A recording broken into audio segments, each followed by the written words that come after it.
18 წლიდან საჯარო სივრცეში გარდა საპატიმროსა და საცხოვრებელი სახლისა საქართველოში თამბაქოს მოხმარება აიკრძალება. შესაბამის კანონპროექტს პარლამენტი მეორე მოსმენით 3 მაისს დანიშნულებს. მანამდე თამბაქოს კონტროლის შესახებ კანონში შესაბამის ცვლილებებზე ჯანდაცვის კომიტეტში იმსჯელეს.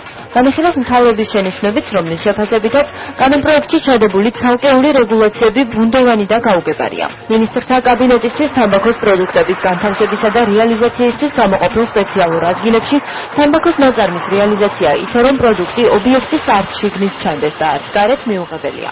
ასევე მთავრობა მხარს არ უჭერს გზის სავალ ნაწილზე თამბაქოს რეალიზაციის აკრძალვას. ჯანდაცვის კომიტეტში ამბობენ, რომ პარლამენტი აღმასრულებელი ხელისუფლების შენიშვნების ნაწილს მაინც აუცილებლად გაითვალისწინებს.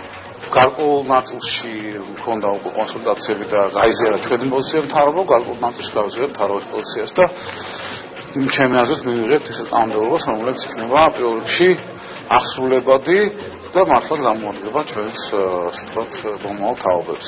თვითონ კანონის აღსრულების ძირითადი ნაწილი დამოკიდებული იქნება სწორედ იმ ორგანიზაციების ხელმძღვანელობაზე, იურიდიული პირების, ანუ ეს ოფისი იქნება თუ იქნება ასე ვთქვათ სამასპინძლო ბიზნესი, თუ სასტუმრო, კონტროლს განახორციელებს შინაგან საქმეთა სამინისტრო გარკვეულწილად და გარკვეულწილად ასე ვფიქრობთ რა როლი შეიძლება ქონდეს შემოსავლების სამსახურს თუ გარემოსდაცვის ინსპექციას. ნახოთ ამაზე კონსულტაციები გაგრძელდება. ამ კანონპროექტის მიხედვით ჩვენ თვითონ წეველების წინააღმდეგ არაა მიმართული, ეს არის პოზიტიური გარემოს შექმნა, პოზიტიური ჯანმრთელი გარემო.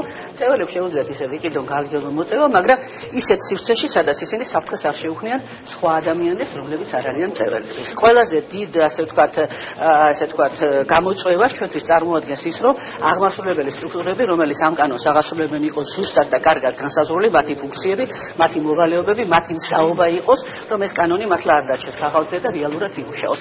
აი ამის შესახებ ჩვენ ველოდებით უკვე მთავრობისგან შეჯერებულ პოზიციას. კანონპროექტის იმ ნაწილზე, სადაც კანონის ამოქმედების ვადებზეა საუბარი, შენიშვნები აქვთ ევროპული საქართველოს წარმომადგენლებსაც.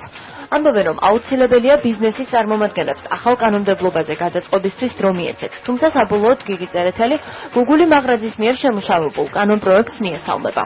ყველა ის აკრძალვა, რომელიც ჩაიდება და ცალკეული მიმართულებები ბუნებრივია სწორია გამკაცრება თამბაქოს მოხმარების საწინააღმდეგო პოლიტიკის, მაგრამ ეს სანქციები უნდა იყოს ადმინისტრირებადი და უნდა ხდებოდეს რეალურად ამის განხორციელება. მას უჭერთ იმას, რომ ზოგიერთ შემთხვევაში ეს იყოს ეტაპობრივად განხორციელება და გარკვეული ვადები არსებობდეს იმისათვის, რომ საბოლოოდ გადაეწყოს იგივე ბიზნესი, იქნება ტურისტული ინფრასტრუქტურა თუ კვების ობიექტები ახალ კანონმდებლობაზე გაცილებით უფრო მკაცრზე. კიდევ ერთი პირი, რომელსაც შენიშვნები კანონის ამოქმედების ვადებზე აქვს ბიზნეს ომბუდსმენია.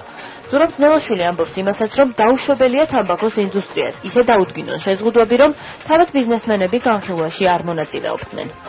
ზიანის ანაზღაურების პრინციპით დგინდება კანონპროექტი, რაც არის წარმოუდგენელი საქართველოს ეს იქნება ძალიან ცუდი პრეცედენტი, ეს საფუძველს დაუდებს ძალიან ცუდ პრაქტიკას სასამართლოში და ეს ნორმა ვფიქრობ, რომ არის ამოსაღები კანონპროექტიდან. აგრეთვე არის თამბაქოს ინდუსტრიის და მასთან დაკავშირებული პირების მონაწილეობის დაუშვებლობა ონის განხილვებში გადაწყვეტილების მიღების ეს არის წარმოუდგენელი. ეხლა როგორ შეიძლება ადამიანი პირს უწესებდა რეგულაციებს და იგი არ მონაწილეობს ამ რეგულაციებით ადგენის განხილვის პროცესში. ეს არის თამბაქოს საწინააღმდეგო კონვენციის მეხუთე მუხლის მესამე პარაგრაფი, სადაც პირდაპირ წერია, რომ იმის გამო, რომ თამბაქოს ინდუსტრიას აქვს თავისი ინტერესები ჯანდაცვის მიმართ, იმიტომ რომ მათ ინტერესებშია გაყიდო რაც შეიძლება ბევრი სიგარეტი, რომელიც ჯანდაცვისთვის საზიანოა, ამიტომ არსებობს ეს ნორმა საერთაშორისო მიღებული, რომ ისინი არ უნდა იღებდეს მონაწილეობას ამ საკითხების გადაწყვეტაში.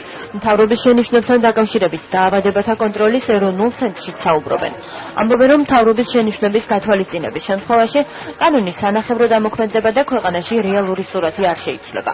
მკაცრი აკრძალვების მომხრეებმა დღეს კიდევ ერთხელ თამბაქოს მოხმარების უარყოფით მხარეებზე ისაუბრეს. ჩვენი მთავარი პრეტენზია მთავრობის დასკვნის მიმართ არის ის, რომ ის ფაქტიურად ემსახურება კანონპროექტის მთელი შინაარსის გამოშიგნას, როგორც ჩვენ ვარაუდობთ კიდევაც, რაც არ შეიძლება იყოს მთავრობის ინტერესი, ეს არის თამბაქოს ინდუსტრიის ინტერესი. და ჩვენ გვაეჭვებს, როდესაც ასე პირდაპირ ემთხვევა თამბაქოს ინდუსტრიის ინტერესები მთავრობის ინტერესებთან. ამიტომ მათი გათვალისწინების შემთხვევაში კანონპროექტი დაკარგავს მთლიანად თავის შინაარსს და დანიშნულებს დასრულებას ვეღარ შეასრულებს. თამბაქო გახლავთ ნომერ პირველი კვლელი დღეს ქვეყანაში 22% სიკვდილობისა საქართველოში გამოწვეულია თამბაქოს უშუალო ზიანით გამოწვეული იმ დაავადებებით, რომელსაც აპირობებს თამბაქო როგორც მთავარი რისკ ფაქტორი, ამიტომ ჩვენ უნდა გავითავისოთ, რომ რაც მალე იქნება ეს გადაწყვეტილებები მიღებული, თითოეული ადამიანის სიცოცხლე და ჯანმრთელობა დაიზოგება. კანონპროექტი, რომლის მიხედვითაც თამბაქოს მოხმარება ნებისმიერ შენობა ნაგებობაში აიკრძალება გარდა საცხოვრებელი სახლისა და საპატიმროსი, პირველი მოსმენით დეპუტატებმა უკვე განიხილეს. თუმცა მთავრობის შენიშვნების გათვალისწინების შემთხვევაში მკაცრი აკრძალვების შესაძლოა შერბილდეს.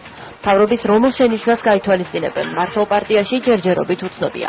ამის შესახებ საზოგადოება ინფორმაციას 3 მაისს პარლამენტის პლენარულ სხდომაზე კანონპროექტის მეორე მოსმენის შემდეგ მიიღებს.